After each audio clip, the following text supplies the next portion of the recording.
Arundhati just said to me, well, we can now talk about the things that I left out.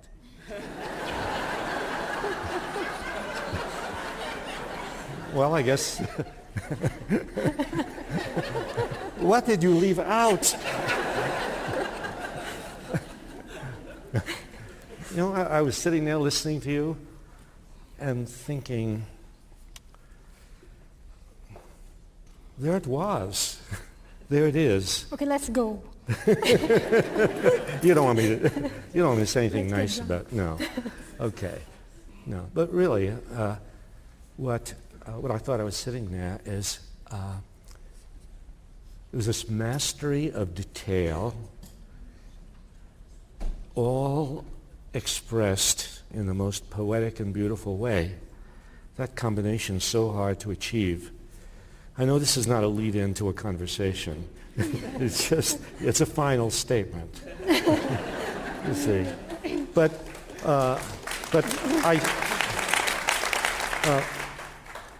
let me ask you this, Arundhati. How did you come to decide, after writing The God of Small Things, that you were not going to immediately sit down and write another novel? Well, I would have had to decide to sit down and write another novel. In that, I never, I've never believed in this thing of having a single profession and sort of doing the same thing all your life. It feels like your brain is growing in one direction, like some tumor. And a lot of people keep saying to me that you must be under a lot of pressure from your publishers to write another book. Well, I think it's a bit dishonest to put it that way for me, because no one can pressurize me, they don't have a handle on me. It's only if I wanted to accept that pressure that it would be a pressure.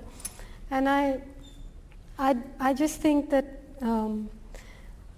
very soon after I finished writing The God of Small Things and it came out, India did, its nuclear tests, and I recognized the fact that here was the papers and lots of public people and writers and painters, and everybody was standing up and applauding this horrible act.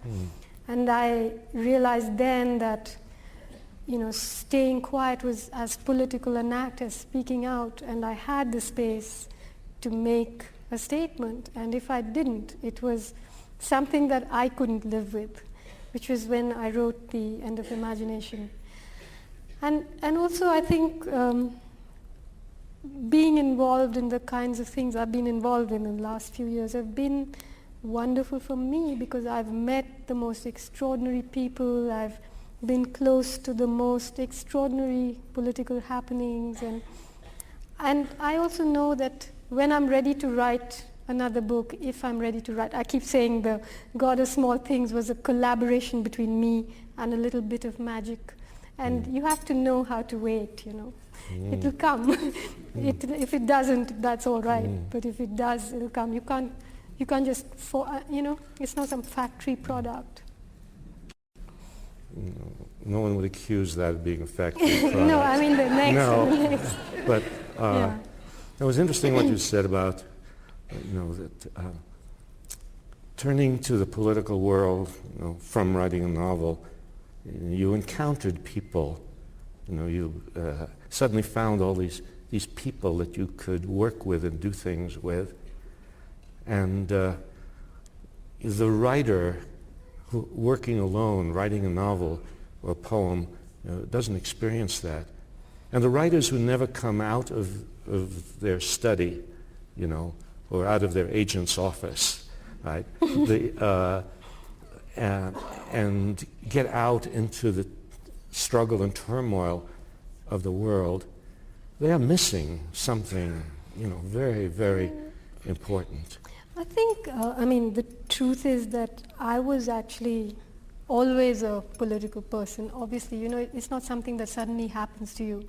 So when I was studying architecture, by the time I was in fourth year, I knew that I would never practice architecture, and I had become very interested in town planning and how cities came to be the way they were, and how land use plans and architectural plans are designed to exclude most people and make them illegal, and the whole business of the citizen and the non-citizen.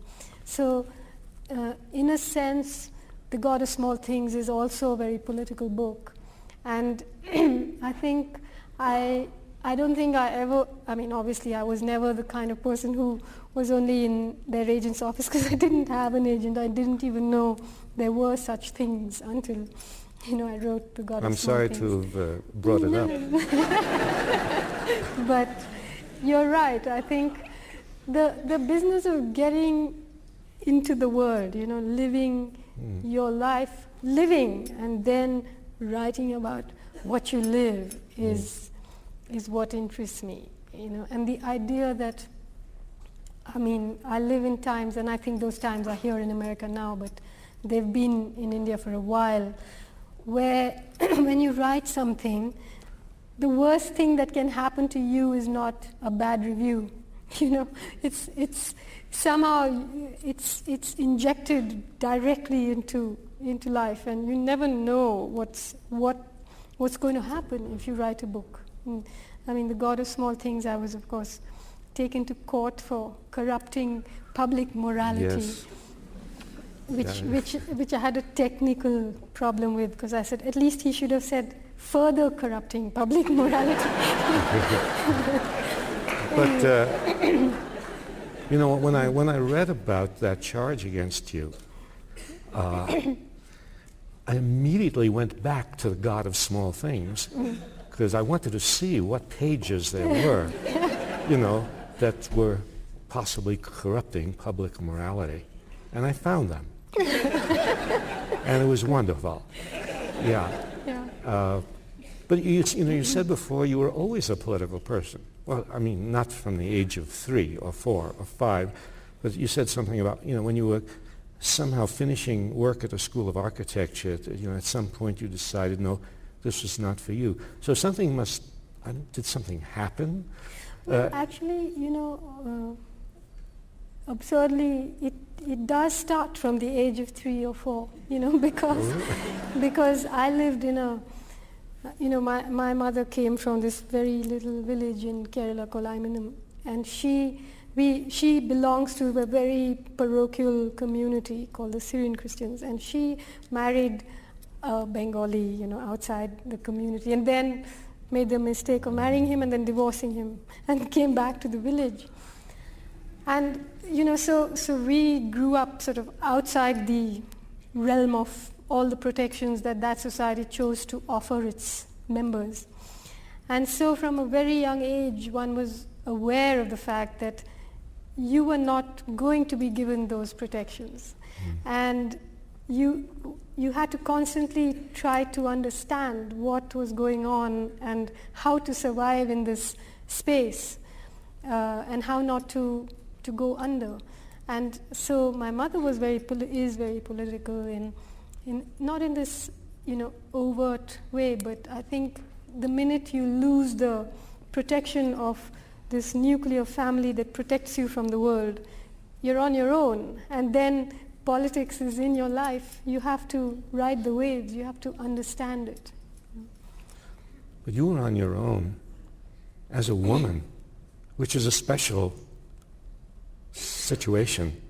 Not just in India, I suppose, being a woman on your own anywhere is something to deal with, but I imagine that maybe in India there was something about that. Yeah, it was.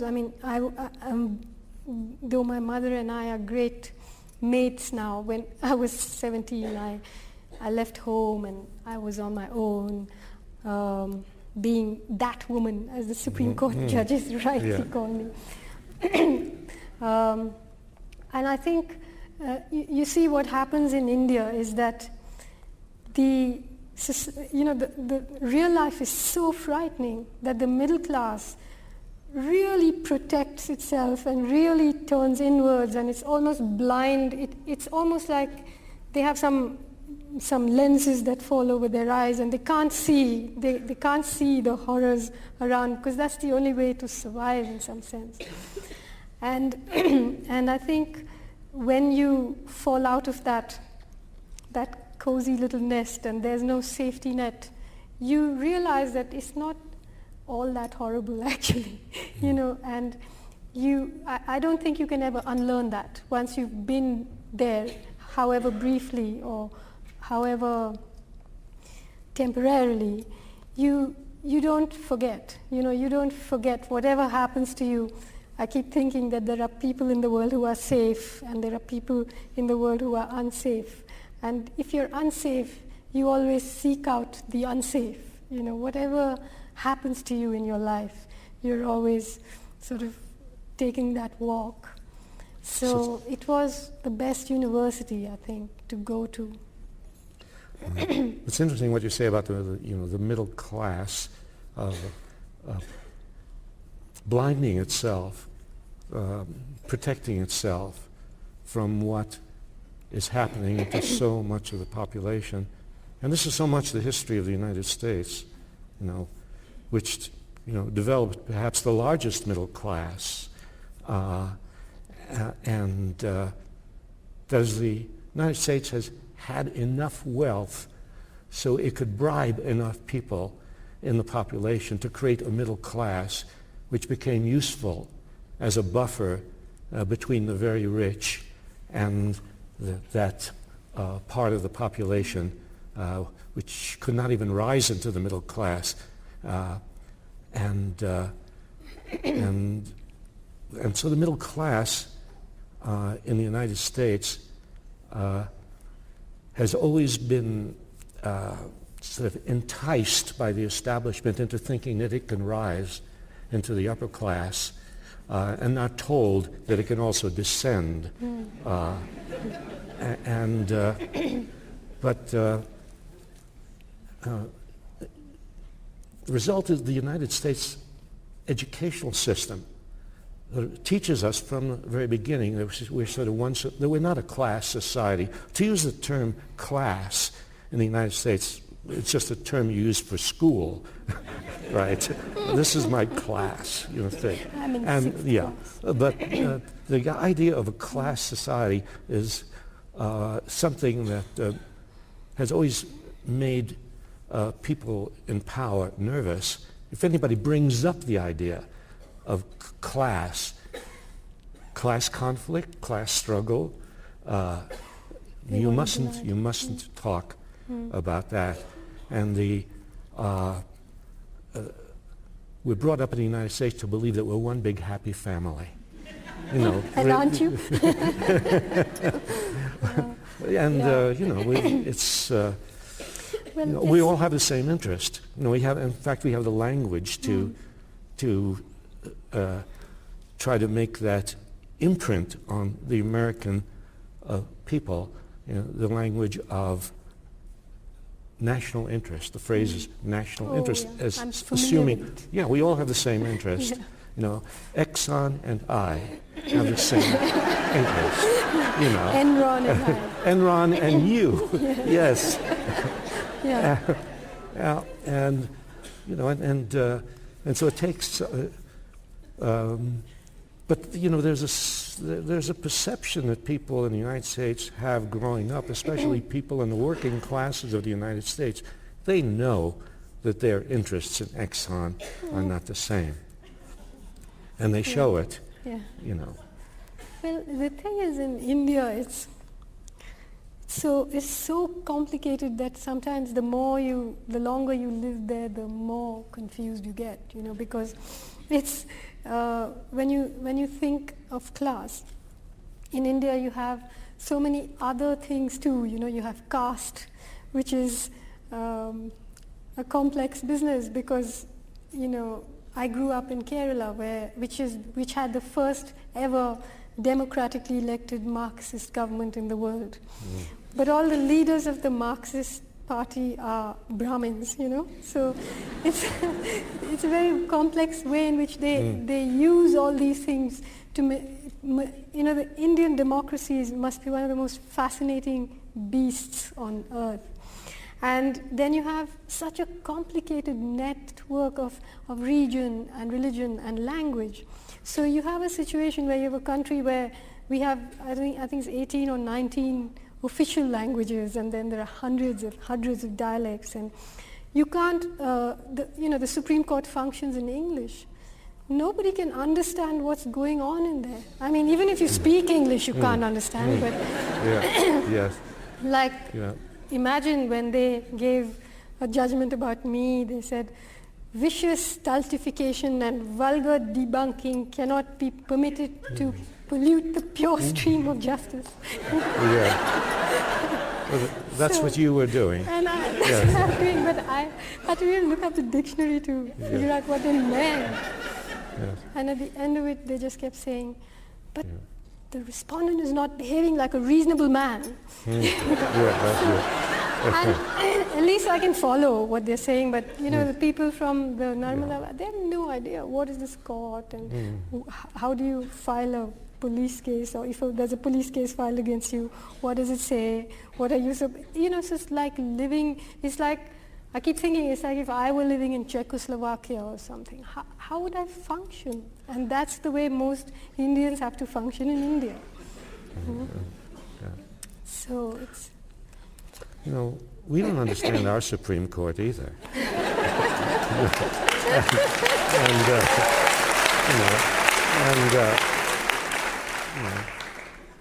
And the whole object of going to law school, meant to understand. you know, is to not allow people to understand what you're saying. In fact, that's one of the reasons that the court got very angry with me, was because when they filed this case, I said I won't get a lawyer and I will write my own reply, which I did. And it was perfectly legal. I mean, you know, I checked it with a lawyer, but it was written in language that ordinary people could understand. It was published in the press, and that they didn't like. So every time I went to court, they got a rash. You know, it was like, why is she here?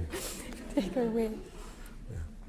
Yeah. Well, defending yourself is not something you're supposed to do, because you're taking a job away from people, you know, who are desperately unemployed and they need work, and so they don't like people to defend themselves. But it's interesting. During the Vietnam War, we began to get used to people defending themselves in court, because we had, you know, these anti-war protesters were part of this new 60s generation. You know, forget the experts, forget the professionals. We don't have any faith in them. All these lawyers are over 30. You know, we don't trust professionals, and we want to speak for ourselves. I mean, it was such a refreshing thing, actually, that they were breaking through this notion that somebody must speak for you, and so in trial after trial that took place of anti-war protesters, people represented themselves, which made judges very nervous, you know, made the prosecution very nervous, but enabled, you know, the honest feelings of the defendants to come across, you know, to the court. But in India, actually, the whole thing about contempt of court, it has a very sinister edge to it, because, see, the Supreme Court is actually the most powerful institution in India.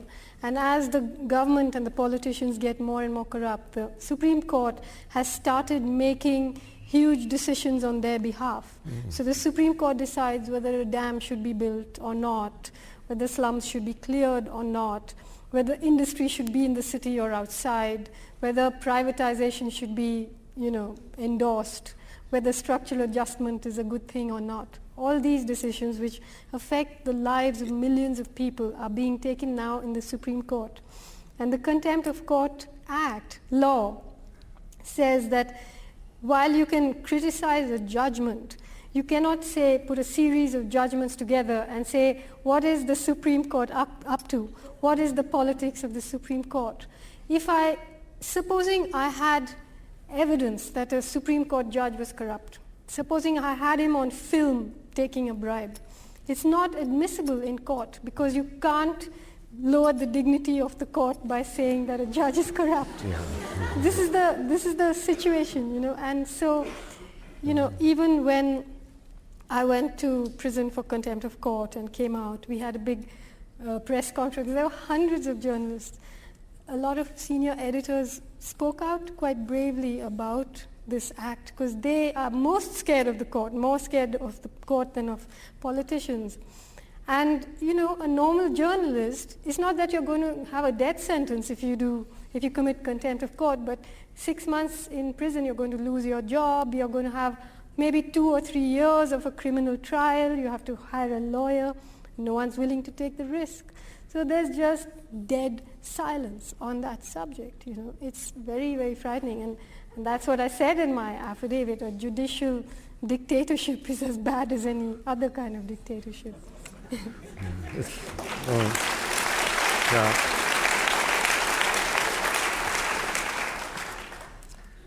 Now we have a situation where the Supreme Court does make decisions which are important, but not usually on the most important things.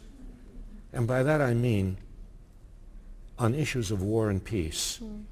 That is, when it comes to issues of war and peace, the Supreme Court may just as well not exist. Yeah, well, that's They true. defer to the power of the president, just as Congress defers to the power of the president. There's no democracy in foreign policy. I mean, you brought up the issue, and you said democracy in India is very complicated. Well, democracy in the United States is very complicated because we have democracy and we don't have democracy. It's here and it's not here. It's gone. Yeah, and you have democracy, you know, once in 4 years for a moment. Yeah. And even there you don't have democracy. Yeah. You see. No, but you have, you know, you're supposed to have political democracy with elected representatives and so on. You know, but you certainly don't have economic democracy. You don't have democracy in the workplace. You don't have democracy in everyday life. And so, you know, there's a pretense that you have democracy in political life, but in all You have elections. Yes. Elections are democracy. Elections. I mean, imagine just, you know, you go into the voting booth and you pull the chain, or you, and you know, and you have fulfilled your duty, you know, and that's it. And then you can sit back and let the president do what he wants. And you know, during the Vietnam War, you know, there are Americans who are naive enough to believe the Constitution of the United States, or to believe what they learned in junior high school about American democracy, and they learned that we have 3 branches of everybody learns the same thing. You know, you must have some very things that everybody learns, right? And here we learn we have 3 branches of government. The teacher always makes a diagram on the board, which is very, because you know you can't imagine it in your head, you see. And so, you know, you can keep 2 things, but not 3 things in your head. And so you have 3 branches of government, the executive, the legislative, and the judicial. And what you learn is that there are checks and balances. And that each branch is there to check the other. And when you sit there as a young person, you say, this is marvelous. Nothing bad can happen. You see. And then you grow up. And you see nothing but bad things happen. And you see, and during the Vietnam War, you see, the president decides on war, or I should say the president and the people around him. Some of them are known to the public, others not known to the public. But the president and the people around him decide on war. he goes to Congress. I mean, to me, it's absurd that liberal people today, the most courage that some congressman can muster up against the war in Iraq is to say, let Congress vote on it. You see, it's as if we don't know the history of congressional obsequiousness. You know, we simply don't know the history of Congress approving every war that has ever been fought in one way, or another. So what happened during the Vietnam War is that a number of GIs, and this is one of the glorious things about the Vietnam War was the uprising of soldiers against the war and the organization of Vietnam veterans against the war. Wonderful dramatic scenes of that kind of resistance. And there were these GIs who refused to go to Vietnam, and they said, the Constitution says Congress must declare war. Congress has not declared war.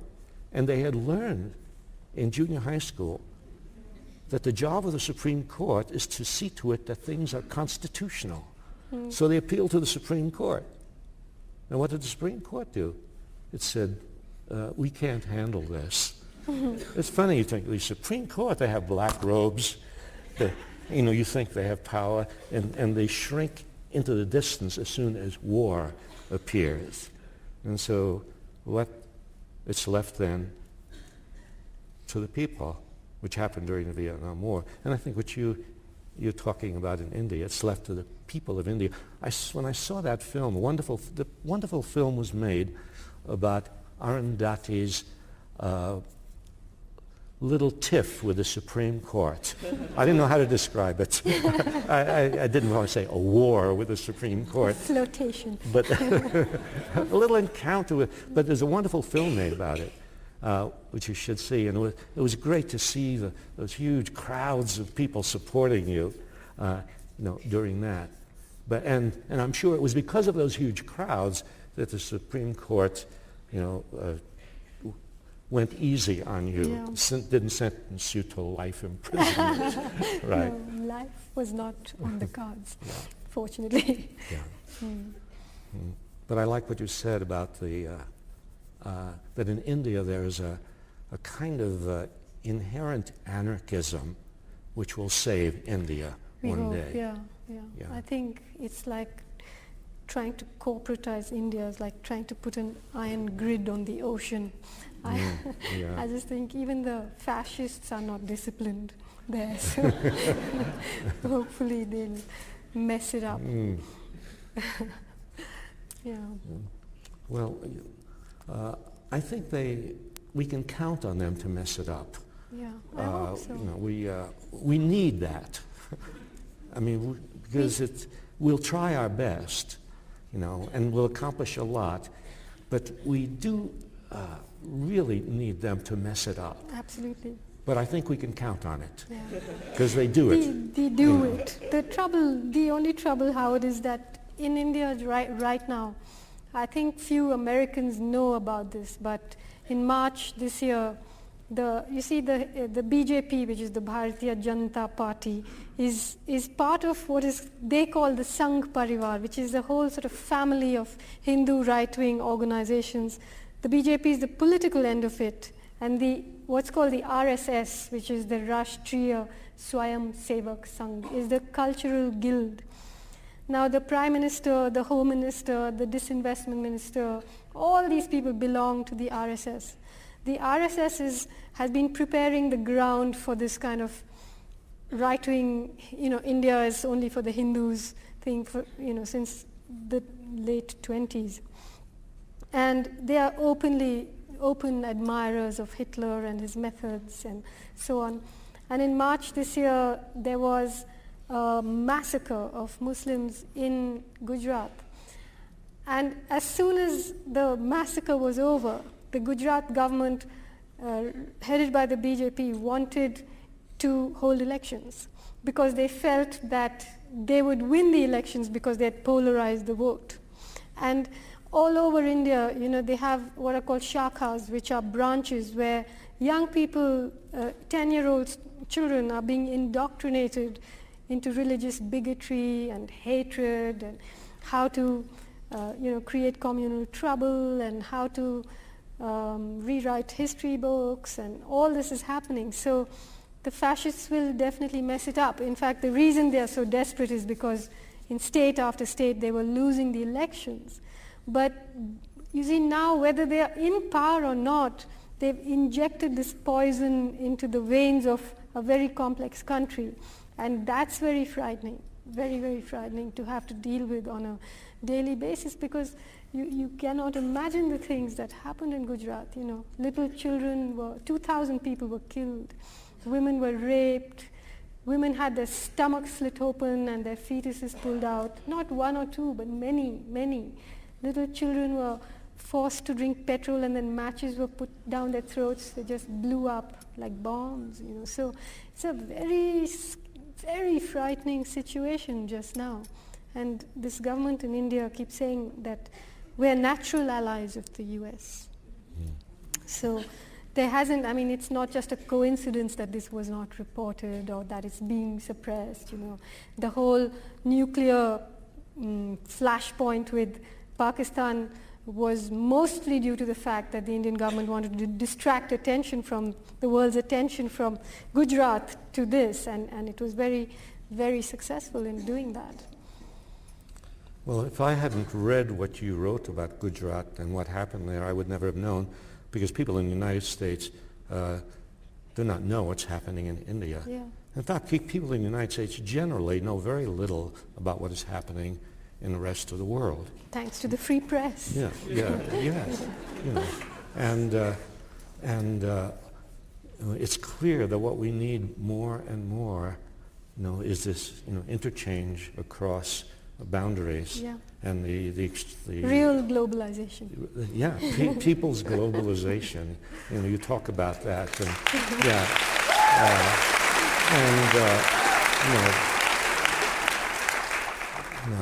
because I sort of feel like, I see the world with sort of chalk lines dividing everybody, and I see us as having the job of little by little walking across those and rubbing them and out. rubbing those chalk lines out. That's why I keep saying that I think literature is the opposite of a nuclear bomb. When I wrote The God of Small Things, I would go to Estonia and Finland and hear from China, and people say, oh, but this was my childhood. One of the reasons why I never wanted it to be made into a film was because I thought there are 6 or 7 million films going on in people's heads, and this one filmmaker will come and take it away, Let it be the world's childhood. And the idea that there is that, that there is, the human beings across the world do share love and terror and gentleness and these things which literature links up, and which nuclear bombs just build the walls and separate. I think your coming here does that. Not only your writing does that, but you're coming here and us listening to you and knowing that we are part of a chorus. I don't know if any of you read Kurt Vonnegut's Cat's Cradle. Kurt Vonnegut is this remarkable, this remarkable, interesting, odd mind, you say. And in Cat's Cradle he talks of a chorus. Says, chorus when people feel an affinity with one another. They don't know exactly why, but it crosses all lines. It crosses national, racial, sexual, it crosses all lines. But that's what we depend on. Yeah, it's like I've never been to Pakistan. Delhi and Pakistan, Lahore are maybe a 1-hour flight away from each other. I went to Pakistan last month. I had to go from Delhi to Dubai to Islamabad to Lahore. It took me 18 hours.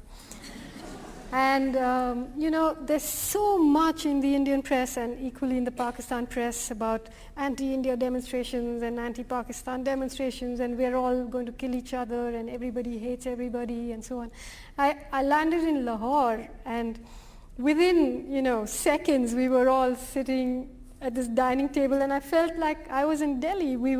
It was just so sad, And the audience that came, people were just in tears, not because of me or what I said or anything, just because it's such a relief not to always be subjected to this media's representation of government positions, you know. And I really feel that the media, the corporate media has played a terrible part in all this, and people are just going to have to blow holes in this dam between them and you know, insist on listening to independent, real voices, real human beings.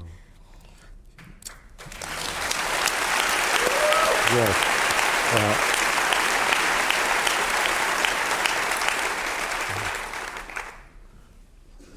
We were saying to one another, when you were not listening,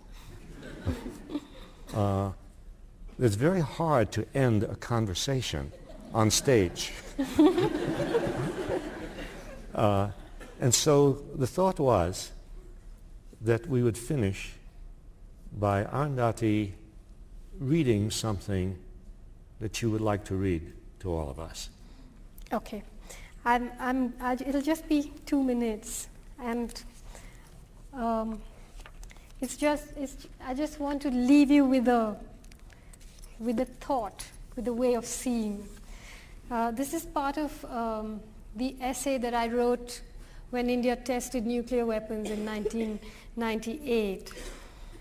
It's quite a long essay, so this is just a very small extract, the very personal part of it. In early May 1998, I left home for 3 weeks. While I was away, I met a friend of mine whom I've always loved for, among other things, her ability to combine deep affection with a frankness bordering on savagery. I've been thinking about you, she said, about the God of small things, what's in it, what's over it, under it, around it, above it. She fell silent for a while. I was uneasy and not at all sure that I wanted to hear the rest of what she had to say. She, however, was sure that she was going to say it. In this last year, less than a year actually, you've had too much of everything. Fame, money, prizes, adulation, criticism, condemnation, ridicule, love, hate, anger, envy, generosity, everything.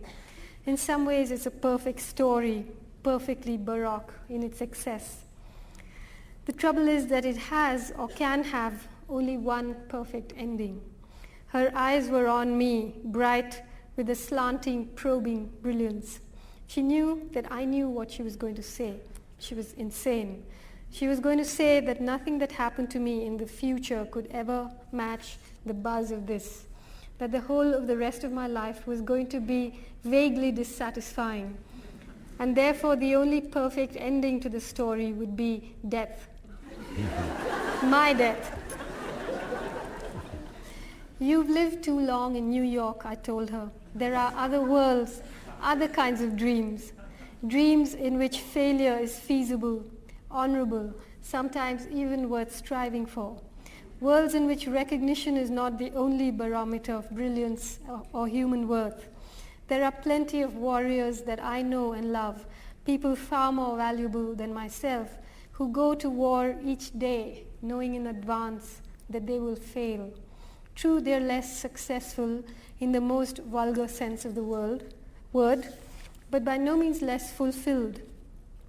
The only dream worth having, I told her, is to dream that you will live while you're alive and die only when you're dead, which means exactly what, she said, looking a little annoyed.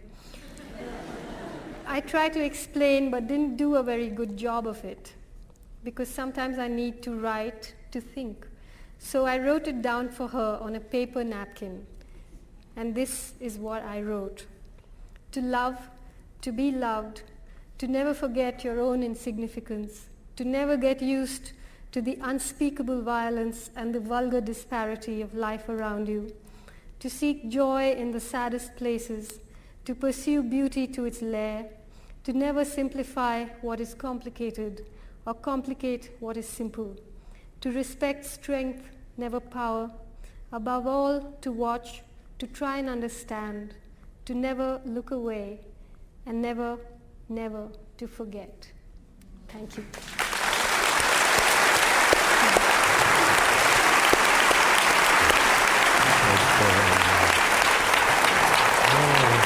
We have to